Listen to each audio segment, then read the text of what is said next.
Myocarditis is inflammation of the myocardium. It can be caused by infections such as Coxsackie, HIV, Chagas disease. It can be immune-mediated by post-viral or post-streptococcal syndromes. In addition, you can get a myocarditis associated with sarcoid, lupus, and giant cell myocarditis. Morphology of myocarditis results either in a normal or dilated myocardium. You see diffuse or patchy lesions of mononuclear inflammatory infiltrates and cardiac myocyte damage. Ventricular myocardium contains pale foci or hemorrhagic lesions. Here on morphology of myocarditis, you can appreciate that there's a dense mononuclear inflammatory cell infiltrate that leads to necrosis of the surrounding myocytes.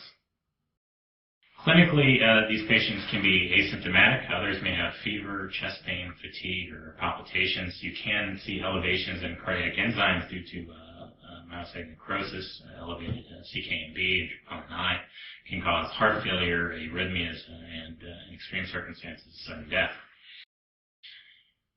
Pericarditis, on the other hand, is inflammation of the pericardium, the sac surrounding the heart, and is often associated with pericardial effusion.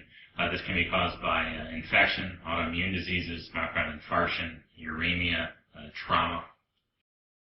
Pericarditis is an inflammatory reaction of the pericardial and epicardial surfaces with scant numbers of polymorphonuclear leukocytes, lymphocytes, and histiocytes. There's certain types of pericarditis. You can have fibrinous, such as that associated with uremia and MI, suppurative, such as that associated with bacterial infection, hemorrhagic, such as that associated with TB, malignancy classically, or trauma, restrictive pericarditis from scarring, usually associated with a history of TB infection. Clinically, you develop precordial chest pain. Typically, it's a chest pain that is relieved by sitting up and leaning forward.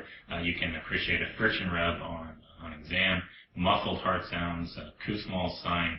It also has an associated pericardial effusion, which leads to distended neck veins on inspiration.